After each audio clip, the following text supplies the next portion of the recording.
Aqara temperature and humidity sensors. Some of the best sensors on the market, zigbee sensors, of course. This one is a bit dirty. I had it lying around in the living room and throwing around the stuff, and yeah.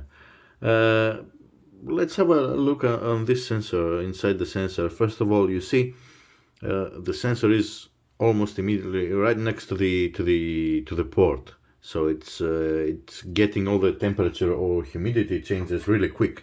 So let me just remove the off camera the battery. It's just twist, and all the Aqara sensors, for some reason, they drop the battery immediately when you open the cap. But that's fine. I mean, you never open these things anyway, or at least once per year or once per 3 years, depending on the situation. So standard CR 2032, and now let's see here how we're gonna open this. I'm gonna have to use my multi-tool in order not to scratch it, but I think I already damaged this this enclosure. I think I already damaged it. Yeah, that's why it's opening so easily, but it doesn't matter. Let's open it. Okay, it's pretty straightforward. Oh, there you go. They have done a good job of isolating the sensor from the rest of the board. A pairing button, plastic one, that's normal. Let it out of focus. JN5169 microcontroller from Silicon Labs. Almost all Aqara devices use it. Blackboard, a lot of test points, which means they really do test it.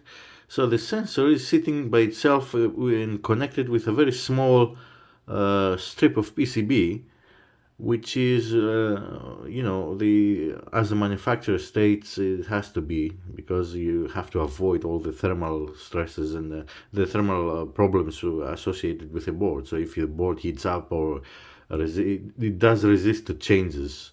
So this way you actually make sure that what you're measuring is what the sensor can see. And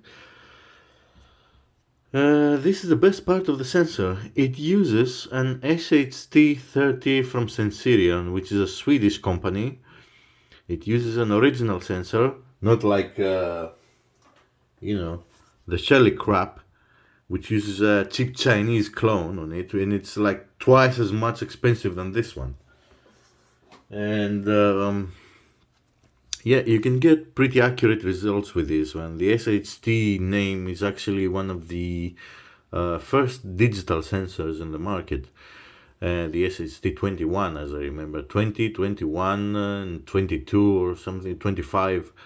Those were the first sensors by Sensirion. The 30 is even more improved and smaller. And now they have the SHT40 series out. So you have a pretty good sensor, you know, a tested design that works with everything. Here you can see also the PCB antenna. It's a Zigbee antenna, 2.4 gigahertz as usual, standard Zigbee, and at a fraction of the cost of other sensors. So this sensor costs, you can find it in China for £10. You can buy it here on eBay around 12 to 14 pounds, depending on where you find it and how many you get, or it depends a lot on prices. You can find it on Amazon, on eBay, everywhere. So one of the cheapest sensors, one of the highest quality sensors, and I mean, what else can you ask from this? And it's also very pretty. I mean, it's very nicely designed. It's not square. It's rounded. It's actually a nice sensor. And all the Aqara devices are actually pretty. So yeah. In fact, all my smart home has. I think it's only Aqara sensors, nothing else. I don't use anything else. So you get the idea.